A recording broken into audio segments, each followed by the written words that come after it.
നമസ്കാരം. Raf talk ഫുട്ബോളിലേക്ക് എവർക്കും സ്വാഗതം. ബെസ്റ്റവായ വില്യൻ യൂറോപ്യൻ ഫുട്ബോളിൽ ഓളമുണ്ടാക്കിക്കൊണ്ടിരിക്കുകയാണല്ലോ. ബ്രസീലിൽ നിന്ന് വന്ന് ചെൽസിക്ക് വേണ്ടി മിന്നും പ്രകടനം അദ്ദേഹം നടത്തിക്കൊണ്ടിരിക്കുന്നു. ഒരുപക്ഷെ നെയ്മർ ജൂനിയർക്ക് ശേഷം ബ്രസീലിയൻ ഫുട്ബോളിൽ പിറന്ന അത്യപൂർവ പ്രതിഭയാണ് എസ്റ്റവായോ എന്നാണ് ഫുട്ബോൾ ലോകം ഇപ്പോൾ വിലയിരുത്തുന്നത്. അദ്ദേഹത്തെ FC ബാഴ്സലോണ സൈൻ ചെയ്യുമോ? ചോദ്യം ഡെക്കോയോടാണ്, ബാഴ്സലോണയുടെ സ്പോർട്ടിംഗ് ഡയറക്ടറോട്. ബ്രസീലുകാരനാണ് ഡെക്കോ. അന്താരാഷ്ട്ര ഫുട്ബോളിൽ അദ്ദേഹം പോർച്ചുഗലിന് വേണ്ടി കളിച്ചെങ്കിലും ജനിച്ചതും വളർന്നതും ഫുട്ബോൾ കളിച്ച് തുടങ്ങിയതും ഒക്കെ ബ്രസീലിൽ തന്നെയാണ്. സ്റ്റിൽ അദ്ദേഹം ബ്രസീലിലാണ്, അദ്ദേഹത്തിൻ്റെ കുടുംബമൊക്കെ ഉള്ളത്. അപ്പോൾ ഡെക്കോയോട് ചോദിക്കുന്നു, എസ്റ്റവായോയെ ബാഴ്സ സ്വന്തമാക്കുമോ? അതിൻ്റെ മറുപടി, ഞങ്ങൾ എസ്റ്റവായോയ്ക്ക് വേണ്ടി ശ്രമങ്ങൾ നടത്തിയിട്ടുണ്ടായിരുന്നില്ല, ഇനിയും നടത്തില്ല. കാരണം ഓൾറെഡി ഞങ്ങൾക്ക് സെയിം പൊസിഷനിൽ സിമിലർ ക്യാരക്ടറിസ്റ്റിക്സ് ഉള്ള ഒരാളുണ്ട്. അവൻ്റെ പേരാണ് ലാമിനെ യമാൽ.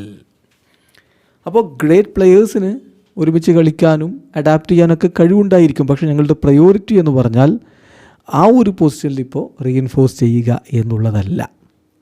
തീർച്ചയായിട്ടും നമുക്ക് പണമുണ്ടെങ്കിൽ സ്പെൻഡ് ചെയ്യുന്നത് ടീമിനെ മികച്ച രൂപത്തിലേക്ക് മാറ്റാൻ വേണ്ടി ഇൻവെസ്റ്റ് ചെയ്യാനാണ്. അല്ലാതെ ഓൾറെഡി നമുക്കുള്ള സെയിം പ്രൊഫൈലുള്ള മറ്റൊരു കളിക്കാരനെ കൊണ്ടുവരാനല്ല. അങ്ങനെ കൊണ്ടുവന്നിട്ട് പിന്നെ മറ്റു പൊസിഷനുകളിൽ മികച്ച താരങ്ങളില്ല എന്ന് കംപ്ലയിൻ്റ് ചെയ്യുന്നതിൽ അർത്ഥമില്ല. At the moment Barca situation അനുസരിച്ച് നമുക്ക് എസ്റ്റവായോയെ കൊണ്ടുവരേണ്ട കാര്യമില്ല. മറ്റു തീരുമാനങ്ങളാണ് എടുക്കേണ്ടത്.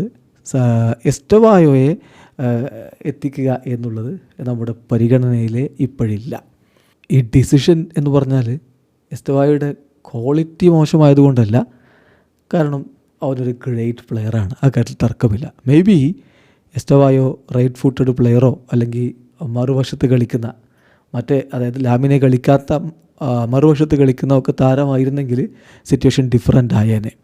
He is very similar to Lamine Yamal, although with different characteristics. ലാമിനും എസ്റ്റവായോയും ഒക്കെ വളരെ ടാലൻറ്റഡ് ആയിട്ടുള്ള കളിക്കാരാണ്.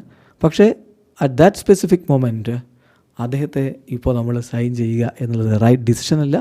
അതുകൊണ്ട് ബാഴ്സലോണ എസ്റ്റവായോയ്ക്ക് വേണ്ടി ഒരു നീക്കവും നടത്തില്ല എന്നാണിപ്പോൾ ഡെക്കോയുടെ വളരെ സെൻസിബിളായിട്ടുള്ള തീരുമാനവും മറുപടിയും. വീഡിയോ അവസാനിക്കുന്നു. ഫുട്ബോൾ ലോകത്തെ കൂടുതൽ വിശേഷങ്ങളുമായി റാഫ് ടോക്സിൽ എത്താം.